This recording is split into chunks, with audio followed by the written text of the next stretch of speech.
BBC প্রবাহে আপনাদের সবাইকে স্বাগত জানাচ্ছি আমি শারমিন রমা। শুরুতেই দেখে নেব আজ কি থাকছে। বিবিসি প্রবাহে আজ দেখুন ভারত পাকিস্তান সংঘাত নিয়ে প্রতিবেদন। India has undertaken yet another blatant military act of aggression against Pakistan. If there are military attacks on us, there should be no doubt that it will be met with a very, very firm response. Bharat Pakistan উত্তেজনা চলমান, পাল্টাপাল্টি হামলা, সংঘাত থামাতে আহ্বান আন্তর্জাতিক সম্প্রদায়ের। কোন দিকে মোড় নিচ্ছে এই সংঘাত, কথা বলবো সাবেক রাষ্ট্রদূত হুমায়ুন কবিরের সঙ্গে। স্বাগত বিবিসি বাংলার টেলিভিশন অনুষ্ঠান বিবিসি প্রবাহে, আমি শারমিন রমা। ভারত পাকিস্তান উত্তেজনার প্রসঙ্গ ছাড়াও আজ আরো থাকছে গত 8 মাসে নতুন করে বাংলাদেশে ঢুকেছে লক্ষাধিক রোহিঙ্গা, পরিস্থিতি কতটা জটিল। সড়কে বিশৃঙ্খলা, দুর্ঘটনার ঝুঁকি, তবুও ব্যর্থ অটোরিকশা বন্ধে সরকারের উদ্যোগ, থেমে নেই উৎপাদন ও বিপণন।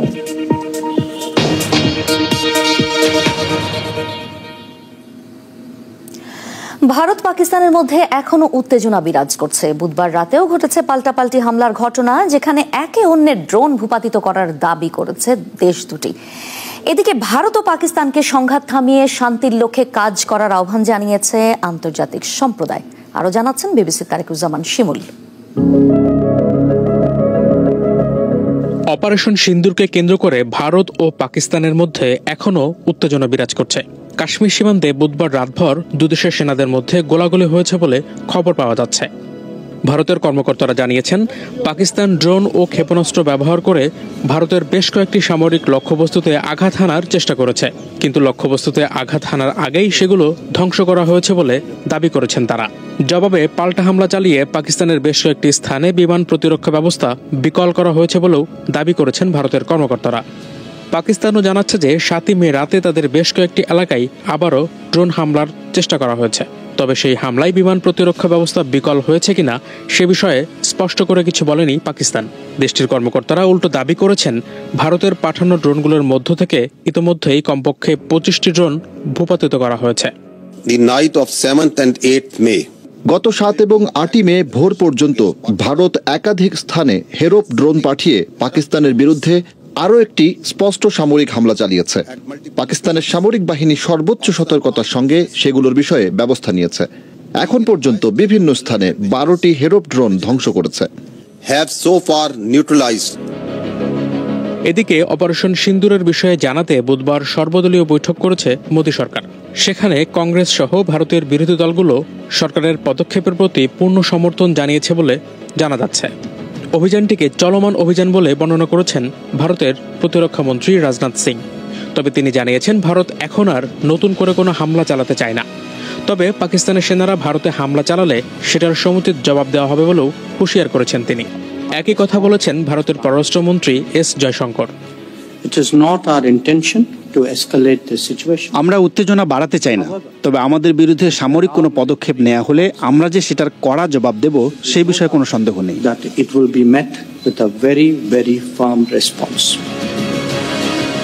তবে নাগরিকদের জীবন ও নিরাপত্তার কথা ভেবে ভারত ও পাকিস্তান উভয়কেই শান্ত হওয়ার আহ্বান জানিয়েছে ইউরোপীয় ইউনিয়ন।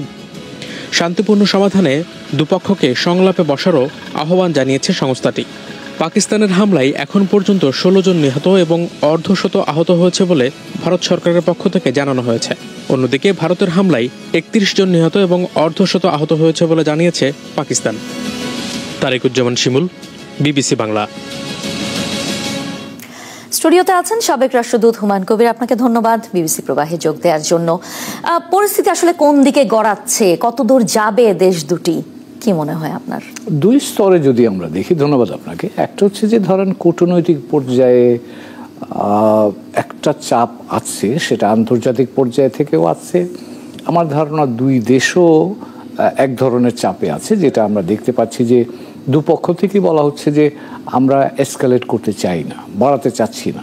সেটা একটু আগে ভারতের পররাষ্ট্র মন্ত্রী যিনি বললেন, তার আগে নিরাপত্তা উপদেষ্টা বলেছেন। পাকিস্তানের দিক থেকেও একই কথা বলা হচ্ছে। তো কূটনৈতিক অঙ্গনে বা ওই পর্যায়ে এক ধরনের অবস্থাটাকে স্থিতিশীল রেখে সম্ভব যদি হয় এটাকে কমিয়ে ফেলার একটা ইঙ্গিত পাওয়া যাচ্ছে, কিন্তু সামরিক দিক থেকে কিন্তু সেটা আমরা দেখছি না। যেমন ধরুন গতকাল পাকিস্তান এবং ভারত দুই দিক থেকে তারা বলেছে যে ড্রোন হামলার যেটা, তো ড্রোন হামলা ধ্বংসযজ্ঞ যখন হবে তখন তো সেটা ড্রোন দিয়ে হলো কি প্লেন থেকে হলো কি মিসাইল থেকে হলো, কাজেই সেখানে একটা সামরিক পাল্টাপাল্টির একটা সম্ভাবনা বা আশঙ্কা কিন্তু থাকছে। তো কাজেই আমি বলবো যে এটা এখনো পর্যন্ত অনিশ্চয়তার মধ্যেই আছে। তবে দুই দিক থেকেই একটা উপলব্ধি আছে যে তারা যুদ্ধে, সর্বাত্মক যুদ্ধে যেতে আগ্রহী নয়, এরকম একটা ইঙ্গিত পাওয়া যাচ্ছে। এই অঞ্চলকে আসলে এই সংঘাতটি কিভাবে প্রভাবিত করতে পারে, এবং আরো একটা বিষয় সেটা হচ্ছে বাংলাদেশ প্রতিবেশী হিসেবে মানে এই প্রভাবের বাইরে থাকার কি কোনো সুযোগ আছে বাংলাদেশের? খুব নাই। যেটা বলছেন যে আপনার, যেহেতু আমরা দক্ষিণ এশিয়ার এই অঞ্চলেই সংঘাতটা হচ্ছে, কাজেই দক্ষিণ এশীয় অঞ্চলটা বিভিন্নভাবেই এতে প্রভাবিত হবে নেতিবাচকভাবে। যেমন ধরুন পাকিস্তান এবং ভারত তাদের এয়ার স্পেস বন্ধ করে রেখেছে। এখন আমরা তো পশ্চিমে যেতে গেলে এই স্পেস ব্যবহার করি, এখন আমাদের ঘুরে যেতে হচ্ছে, আমার কস্ট বাড়ছে, মানুষের যোগাযোগ অনেকগুলো পাকিস্তান এবং ভারত দুই দেশেই প্রচুর এয়ার সার্ভিসের সাসপেনশন হয়েছে, বিমান চলাচল বা এগুলো ওরা যাত্রা বিরতি করছে বা যাত্রা বন্ধ করে দিয়েছে। তো সেটা হলে ধরেন মানুষের যোগাযোগ, যাতায়াত, ব্যবসা বাণিজ্য, এখন যেহেতু আমরা সাম্প্রতিককালে পাকিস্তানের সাথে নতুন করে ব্যবসা বাণিজ্যের একটা সুযোগ তৈরি হয়েছিল, যুদ্ধ চলতে থাকলে তো ব্যবসা বাণিজ্য হবে কি করে? একইভাবে ভারতের সাথে আমাদের বড় ধরনের ব্যবসা বাণিজ্য আছে। তো কাজেই ভারত যদি যুদ্ধমুখী হয়ে যায় তাহলে এই বিষয়গুলো আমাদের জন্য অসুবিধার কারণ। আর লাস্ট যেটা হবে সেটা হচ্ছে এই অঞ্চলে যদি উত্তেজনা থাকে তাহলে ভারত বা পাকিস্তান প্রত্যেকেরই প্রত্যাশা থাকবে বাংলাদেশ আমাদের পক্ষ হয়ে কথা বলুক বা ওই পক্ষ হয়ে কথা বলুক, কিন্তু আমরা তো এই সংঘাতে জড়িত হতে চাই না। বরঞ্চ আমরা যে চিন্তিত, কনসার্নড, এবং আমরা চাই শান্তিপূর্ণভাবে আলাপ আলোচনার মধ্য দিয়ে উত্তেজনা কমিয়ে দুই দেশ এই সমস্যাটা সমাধান করে ফেলুক, এটা আমাদের সরকারের দিক থেকেও বলা হয়েছে। আমার ধারণা বাংলাদেশের মানুষেরও চিন্তাটা সেই রকমই। এখানে চীন এবং আমেরিকার ভূমিকা সেটি নিয়ে ব্যাপক কৌতূহল রয়েছে, আপনি কিভাবে দেখছেন?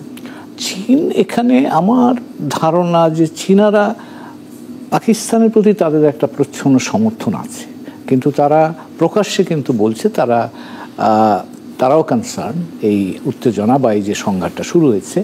মার্কিন যুক্তরাষ্ট্রের প্রেসিডেন্ট ডোনাল্ড ট্রাম্প গত পরশুদিন যখন ভারত পাকিস্তানের 9টা জায়গাতে আক্রমণ চালায় তারপর পরে কিন্তু তিনি শেমফুল বলেছেন, এবং উনি বলছেন যে I hope it will end soon. তো কাজেই উত্তেজনা, যুদ্ধ চলুক, এটা আমার মনে হয় চীন বলুন কি মার্কিন যুক্তরাষ্ট্র বলুন তাদের কেউই সেটা চায় না। তার মানে কি একটা আন্তর্জাতিক চাপও থাকবে যে যুদ্ধ, সর্বাত্মক যুদ্ধে তারা না জড়াক? সে থাকবে। তার কারণ হচ্ছে যে দুটোই পারমাণবিক শক্তিধর দেশ, এবং যুদ্ধ যদি এসকালেশন যদি হতে থাকে এক পর্যায়ে গিয়ে পারমাণবিক অস্ত্র ব্যবহারের আশঙ্কাটা তৈরি হতে পারে। কাজেই সেই জায়গায় উঠবার আগেই আন্তর্জাতিক সম্প্রদায় চেষ্টা করছে যাতে এটাকে নামিয়ে আনা যায় এবং শান্তিপূর্ণভাবে সমাধানে দিয়ে যাওয়া যায়। মিয়ানমারের রাখাইন অঞ্চল থেকে নতুন করে আরো 1,18,000 রোহিঙ্গা বাংলাদেশে ঢুকেছে। প্রতিদিনই গড়ে 20-30 জন রোহিঙ্গা সীমান্ত পার হয়ে অনুপ্রবেশ করছে বলে জানাচ্ছে শরণার্থী ত্রাণ ও প্রত্যাবাসন কমিশনারের কার্যালয়। টেকনাফ ঘুরে বিবিসির আবুল কালাম আজাদ জানার চেষ্টা করেছেন আবারও কেন আসছে রোহিঙ্গারা। এই মার্চ মাসে বাংলাদেশে ঢুকেছেন সাবেরা, তার সাথে 6 শিশু সন্তান। কক্সবাজার রোহিঙ্গা ক্যাম্পে অন্যের ঘরে আশ্রয় নিতে হয়েছে তাকে। থাকা খাওয়ার ভীষণ কষ্ট হচ্ছে, কিন্তু তারপরও এটাই নিরাপদ বলছেন সাবেরা। বুচিডঙে বোমায় আমার মা, স্বামী, এক ছেলে মারা গেছে। কাজ নাই, মগের কারণে কাজ করা যায় না, মগেরা মারধর করে, কারো সাহায্য নেবে সে অবস্থাও নেই, তাই কষ্ট করে চলে আসছি। এই মে মাসেই স্বামী, সন্তান ও বাবাকে নিয়ে বাংলাদেশে ঢুকেছেন হামিদা বেগম। মা, আপনার মা রয়ে গেছে একা। রোহিঙ্গা ক্যাম্পে আশ্রয় নিলেও এই হামিদার পরিবার নতুন আসা রোহিঙ্গাদের হিসেবের বাইরে রয়েছেন, কারণ মে মাসের আগেই নতুন করে 1,18,000 রোহিঙ্গা প্রবেশের তথ্য আছে জাতিসংঘ ও বাংলাদেশ সরকারের কাছে।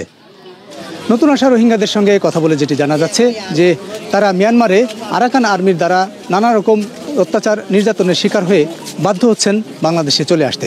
এছাড়া সেখানে যারা অবস্থান করছেন তারাও বাংলাদেশে চলে আসতে চাইছেন। আবার কেন রোহিঙ্গারা নিজ দেশ থেকে দলে দলে চলে আসতে চাইছেন সেই প্রশ্নের উত্তর দিলেন বুচিডং থেকে আসা মাদ্রাসা শিক্ষক মকবুল আহমেদ। মোবাইলে ধারণ করা ভিডিওতে দেখান তার বাড়িঘর, ওষুধের দোকান, লুটপাটের চিত্র। মিয়ানমার আর্মি এবং আরসা সদস্যদের সহযোগিতার অভিযোগ তুলে সেখানে রোহিঙ্গাদের নির্যাতন করা হচ্ছে বলেও জানান তিনি। আমার বাড়ি লাফালাই ওষুধের দোকান আছে, বিরাট ওষুধের দোকান লাফালাই বাড়ি লাফালাই। মকবুল আহমেদ জানান ৩০০ জন রোহিঙ্গা একসঙ্গে বাংলাদেশে ঢুকেছিলেন গত মার্চ মাসে রোজার সময়। তার পরিবারের আরও ৮ জন সদস্য এসেছেন ঈদের আগে। রোহিঙ্গাদের নতুন করে আসার পেছনে রাখাইনে নিত্যপণ্যের মারাত্মক সংকট একটা বড় কারণ বলে উল্লেখ করেন তিনি।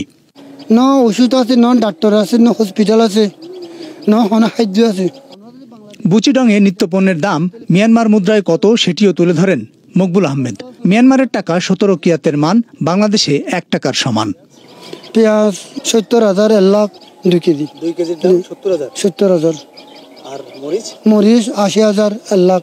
আর তেল 1 লিটার ২০,০০০। কক্সবাজারে শরণার্থী ত্রাণ ও প্রত্যাবাসন কমিশনার জানান নতুন রোহিঙ্গাদের বায়োমেট্রিক পদ্ধতিতে নিবন্ধন করা হচ্ছে। অনেকেই নিবন্ধনের অপেক্ষায় আছেন। গড়ে এখনও প্রতিদিন ২০-৩০ জন রোহিঙ্গা ঢুকে পড়ছে বলে জানান তিনি।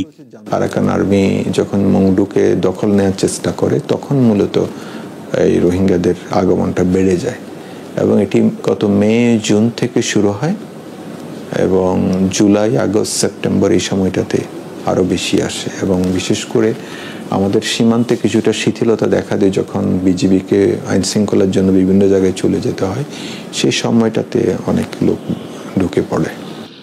রোহিঙ্গাদের দেয়া তথ্য অনুযায়ী নাফ নদীর বিভিন্ন পয়েন্ট দিয়ে নৌকায় করে তারা গোপনে বাংলাদেশে ঢুকছেন। টেকনাফ, সেন্ট মার্টিন ঘুরে শাহপুরের দ্বীপসহ বিভিন্ন জায়গা দিয়ে লুকিয়ে সীমান্ত পাড়ি দিচ্ছেন রোহিঙ্গারা। টেকনাফের এই যে নাফ নদী, এটি মিয়ানমার এবং বাংলাদেশের মধ্যে সীমানা নির্ধারণ করেছে। এই নদীর ওপারেই হচ্ছে মিয়ানমারের রাখাইন অঞ্চল এবং এই অঞ্চলটি পুরো এখন আরাকান আর্মির দখলে।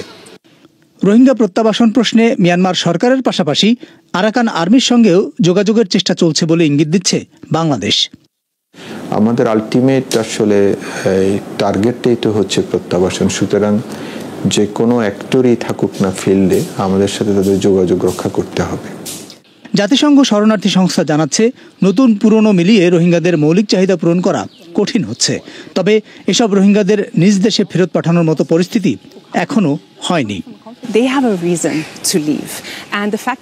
তাদের দেশত্যাগের কারণ আছে। নিরাপত্তার জন্যই জীবনের ঝুঁকি নিয়ে এসে শরণার্থী শিবিরে তারা এই পরিস্থিতির মধ্যে বাস করছেন। এর অর্থ মিয়ানমারের রাখাইন রাজ্যের বর্তমান পরিস্থিতি তাদের ফেরার জন্য মোটেও অনুকূল নয়। সেখানে তারা নিরাপদ নয়, সম্মানের সঙ্গে বেঁচে থাকার অবস্থা নেই, মৌলিক চাহিদা পূরণের সুযোগ নেই, চলাফেরার স্বাধীনতা নেই। যতদিন না পর্যন্ত এই পরিস্থিতির উন্নতি হবে সেখানে তাদের জন্য ফেরা উপযুক্ত নয়। বাংলাদেশের অন্তর্বর্তী সরকার শুরুতেই আর কোনো রোহিঙ্গাকে আশ্রয় না দেওয়ার নীতিগত অবস্থান ঘোষণা করেছিল, কিন্তু রোহিঙ্গাদের অনুপ্রবেশ থামানো যায়নি। এছাড়া গত ৮ বছর ধরে রোহিঙ্গাদের সংখ্যা বাড়ছে, প্রত্যাবাসনেরও কোনো অগ্রগতি নেই। সব মিলিয়ে নতুন অনুপ্রবেশ এবং সার্বিক রোহিঙ্গা পরিস্থিতি নিয়ে উদ্বেগ বাড়ছে স্থানীয় বাংলাদেশিদের। এভাবে চলতে থাকলে আগামী 1 বছরের মধ্যে মায়ানমার কোনো রোহিঙ্গা অবশিষ্ট থাকবে না, যদি আমাদের সীমান্তে কঠোর নিরাপত্তা বলয় জোরদার করা না যায়। প্রতিনিয়ত ক্যাম্পের বাইরে আপনার রোহিঙ্গারা অবাধে বিচরণ করছে, যার কারণে আমাদের মাদক অপরাধ সহ সার্বিক নিরাপত্তা আমাদের বিঘ্নিত হচ্ছে। পাশাপাশি ক্যাম্পের বাইরে এই যে উকিয়া টেকনাফে প্রায় 50,000-এর অধিক পরিবার রোহিঙ্গা ক্যাম্পের বাইরে স্থানীয়দের বাসা ভাড়া নিয়ে বসবাস করছে। 2017 সালে বিপুল সংখ্যক রোহিঙ্গা বাংলাদেশে চলে আসার পর কক্সবাজারের উখিয়া ও টেকনাফে 33টি ক্যাম্প নির্মাণ করা হয়। সরকারি হিসেবে এসব ক্যাম্পে 10 লাখের বেশি রোহিঙ্গা আশ্রয় নিয়েছে। আবুল কালাম আজাদ, বিবিসি বাংলা। সাবেক রাষ্ট্রদূত হুমায়ুন কবির আছেন সঙ্গে। রোহিঙ্গা অনুপ্রবেশের বিষয়টি নিয়ে বাংলাদেশে গত কয়েক বছর ধরেই ব্যাপক ধরনের সংকট, নানা ধরনের শঙ্কা, তাদের ছড়িয়ে পড়া নিয়ে শঙ্কা। তার মধ্যে যখন প্রতিদিনই নতুন করে আবার রোহিঙ্গারা আসছে, সমস্যাটা কি আরো বেশি জটিল আকার ধারণ করছে? এটা তো বলার অপেক্ষা রাখে না, যে আমরা তো দেখতেই পাচ্ছি স্থানীয় জনগণের সাথে তাদের সংঘাতের সম্ভাবনা বাড়ছে। এদের বিভিন্ন এখানে থাকবার জন্য খাওয়ার ব্যবস্থা করা, এগুলো নিয়ে জটিলতা বাড়ছে। এবং যেটা শুনলাম যারা এসছেন তাদের কাছ থেকে, যে ওখানকার বাস্তবতার আলোকে আরও আসবার জন্য তৈরি হচ্ছে। তো এখন সেই জায়গায় আমরাও তো তাদের প্রত্যাবাসন চাই। এখন যেটা রোহিঙ্গা ইউএনএইচসিআর এর প্রতিনিধি যেটা বলছিলেন, এখনকার বাস্তবতায় তো ফেরত যাওয়ার মতো জায়গা বা সুযোগ আছে বলে তাদের ভাষায় মনে হয় না, এবং আমরাও মনে করছি যেটা তো যাওয়া, যুদ্ধ যেখানে চলছে সেখানে মানুষ কেন যাবে। এখন এটার সমাধান আমরা চাই, কিন্তু সমাধান চাইতে গেলেও যেটা মনে রাখতে হবে যে মিয়ানমারের অভ্যন্তরীণ রাজনৈতিক কাঠামো যতদিন পর্যন্ত বা বাস্তব অবস্থা যতক্ষণ পর্যন্ত অনুকূল না হবে ততক্ষণ পর্যন্ত এই প্রত্যাবাসনটা সম্পন্ন করা সম্ভব হবে না। এবং সেই কাজটা করার জন্যে দ্বিপাক্ষিকভাবে আমাদের আঞ্চলিক বন্ধুরা আছে, চীনারা আছে, তাদের সাথে আসিয়ান আছে, তাদের সাথে জাতিসংঘ আছে, তাদের সাথে মিলে আমরা কিভাবে তাদের যাওয়ার জন্য অনুকূল পরিবেশ তৈরি করতে পারি সে বিষয়টাতেই বোধহয় আরেকটু সৃজনশীলভাবে আমরা চেষ্টা করে দেখতে পারি। আপনি যেটা বললেন আরেকটু সৃজনশীল, বাংলাদেশ আসলে এক্ষেত্রে কতটা তৎপরতা চালাতে পেরেছে সেটা নিয়ে নানা ধরনের বিতর্ক হয়েছে ইতিমধ্যেই। আরেকটু সৃজনশীল বলতে ঠিক কি ধরনের পদক্ষেপ নিতে পারে বা এখন কি করার আছে বাংলাদেশের? কূটনৈতিক উদ্যোগের বাইরে তো খুব কিছু করার এই মুহূর্তে নাই। এবং সেখানে আপনি যেটা বলছিলেন, আসিয়ান মিয়ানমারের গণতন্ত্রে প্রত্যাবর্তনের জন্য তাদের 5 পয়েন্ট একটা প্ল্যান আছে। সেই 5 পয়েন্ট প্ল্যানটা কিন্তু শুধু গণতন্ত্রে উত্তরণের জন্য, সেখানে এই রোহিঙ্গাদের প্রত্যাবর্তনের কোনো বিষয় নাই। আমরা আসিয়ানের সাথে সংযুক্ত হয়ে আমরা তাদেরকে বলতে পারি যে তোমরা এই বিষয়টাকে এর মধ্যে অন্তর্ভুক্ত করো, কারণ আসিয়ানে মালয়েশিয়া এখন আসিয়ানের প্রেসিডেন্ট। তো সেক্ষেত্রে আমাদের সরকার প্রধানের সাথে মালয়েশিয়ার প্রধানমন্ত্রীর ব্যক্তিগত পর্যায়ের সম্পর্ক, ভালো সম্পর্ক আছে। তিনি কদিন আগে বাংলাদেশ ঘুরেও গেছেন। চীনাদের সাথে আমাদের ত্রিপক্ষীয় একটা আলোচনার সুযোগ আছে, সেটা নিয়েও আমরা তাদের সাথে, কারণ চীনারা চেষ্টা করছে মিয়ানমার বিভিন্ন প্রদেশে সিজফায়ার করার জন্য। আজকেও চীনা রাষ্ট্রদূত কিন্তু ঢাকায় একটা সেমিনারে বলছিলেন সেটা। চীনাদের সাথে আমরা আরেকটু যুক্ত হতে পারি যে অন্তত এই সিজফায়ারও যদি হয় তাহলে পরিবেশটা একটা অনুকূল পরিবেশ তৈরি হওয়ার একটা সুযোগ তৈরি হতে পারে। তো এরকম জাতিসংঘের সাথে আমরা কাজ করতে পারি এসব বিষয়ে।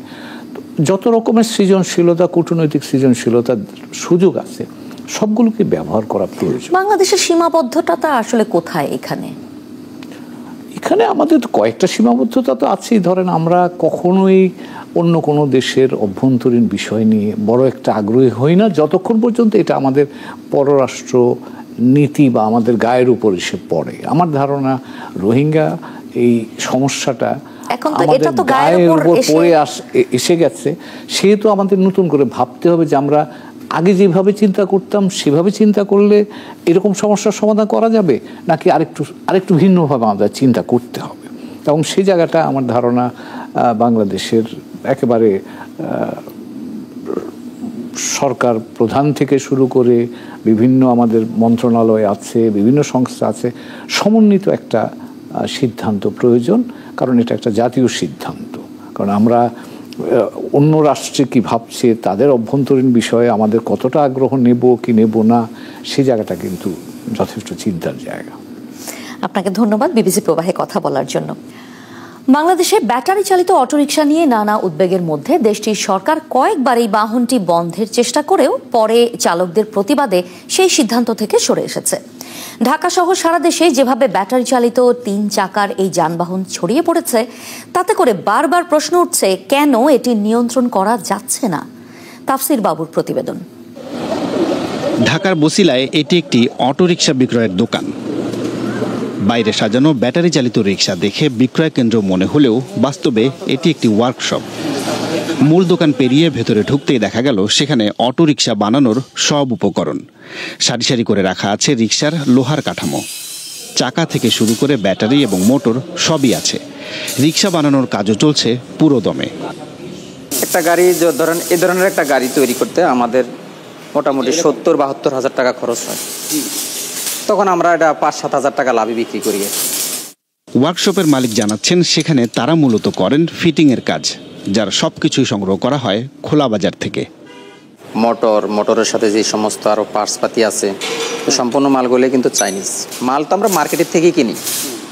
এবং আমাদের কাজ হচ্ছে আমরা এটা ফিটিং করি, ফিটিং করে একটা স্ট্রাকচার দাঁড় করাই। এই বিক্রেতা জানাচ্ছেন, ব্যাটারি এবং মোটর দেশের বাইরে থেকে আমদানি করা হলেও রিকশার মূল কাঠামো তৈরি হয় দেশের ভেতরে। কিন্তু সেটা কোথায়? খোঁজ নিতেই এমন একটি কারখানা পাওয়া গেল ঢাকার আরেক প্রান্তে, মান্ডা এলাকায়। ঢাকার মান্ডায় এই অটোরিকশার যে ওয়ার্কশপটি রয়েছে, এখানে প্রতিদিন গড়ে 18 থেকে 20টি অটোরিকশা বানানোর সক্ষমতা রয়েছে। এখানে চিকন চাকার ব্যাটারি চালিত অটোরিকশার পাশাপাশি মোটা চাকার ভারী কাঠামোর এরকম অটোরিকশাগুলো বানানো হয়, যেগুলোকে তারা বলে থাকেন মিশুক। বাংলাদেশে যখন সড়কে ব্যাটারি চালিত অটোরিকশা নিয়ন্ত্রণের কথা বলা হয়, সেই সময় সড়কে মূলত ব্যবস্থাগুলো নেওয়া হয়, কিন্তু যেখান থেকে এই অটোরিকশার উৎপাদন হয়, অর্থাৎ উৎপাদন এবং বিপণন, সেই প্রক্রিয়ায় নিয়ন্ত্রণের কোনো চেষ্টা সেভাবে দেখা যায় না। যার ফলাফল ঢাকা সহ দেশের বিভিন্ন এলাকায় ছোট বড় এমন অসংখ্য ওয়ার্কশপ গড়ে উঠেছে, যেগুলো প্যাডেল চালিত রিকশায় ব্যাটারি মোটর লাগিয়ে এবং রিকশার কাঠামোয় পরিবর্তন এনে বিভিন্ন আকারের ও বিভিন্ন ধরনের অটোরিকশা তৈরি করছে। তীব্র গতির তুলনায় দুর্বল নিয়ন্ত্রণ আর ইচ্ছেমতো চালানোর প্রবণতার কারণে সড়কে যেমন বিশৃঙ্খলা তৈরি হচ্ছে, তেমনি দুর্ঘটনার ঝুঁকিও বাড়ছে। বিশেষত পাড়া মহল্লার সড়কগুলোতে ধারণ ক্ষমতার চেয়ে কয়েক গুণ বেশি অটোরিকশা চলাচল করায় একরকম স্থবিরতা তৈরি হয়েছে যান চলাচলে। এছাড়া এই বিশৃঙ্খলা শুধু যে ঢাকায় তেমনটা নয়, এর বাইরেও দেখা যায়।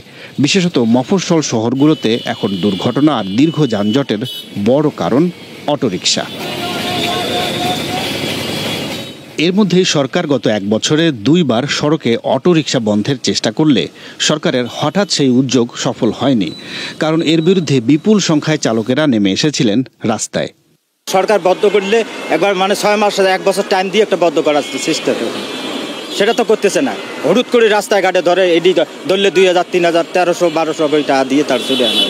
তারা আপনার গোড়া থেকে বন্ধ করুক, গোড়া থেকে যদি বন্ধ করে তাহলে তো ইনপুটটা আর আসবে না। গোড়া থেকে বলতে যেমন আপনার ব্যাটারি আছে, বটি বানায়, এগুলো তারা বন্ধ করুক, ইনপুট বন্ধ করে দিক, তাহলে তারা আপনার ধরেন নামবে না আর আমরাও কিনবো না। অটোরিকশা বন্ধের সর্বশেষ উদ্যোগ ব্যর্থ হবার পর সরকার এখন বিভিন্ন ভিআইপি সড়কে এর চলাচল আটকানোর চেষ্টা করছে, যদিও সেটা খুব একটা কাজ করছে না। প্রধান সড়ক তো বটেই, এমনকি ফ্লাইওভারের উপরেও অটোরিকশার দেখা মেলে হরহামেশাই। ওটা তো নিষেধ মামা, আমি তো মনে করেন এই যে কাজের জন্য আর কি একটু তাড়াতাড়ি যাওয়া লাগতেছে, এই জন্য।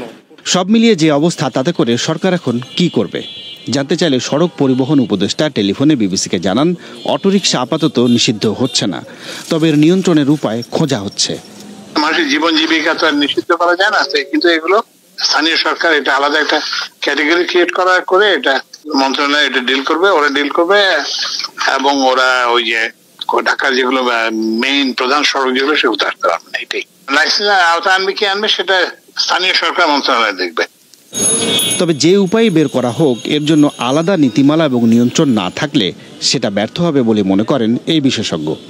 ব্যাটারি রিক্সা বা প্যাডেল রিক্সাকে নিয়ন্ত্রণ করা যাচ্ছে না, কারণ যে যার মতো করে তৈরি করতে পারছে, এবং এটা কোনো পলিসি এখনো পর্যন্ত নাই। কোনো ক্যাপাসিটি কত হবে, সর্বোচ্চ কতগুলো চলতে পারবে, এমন কোনো দিক নির্দেশনা নেই। ফলে দেখা যাচ্ছে অটো সবগুলোতে যার যার পছন্দ মতো তৈরি করছে, রাস্তা নেমে যাচ্ছে, যানজট বিশৃঙ্খলা করাচ্ছে।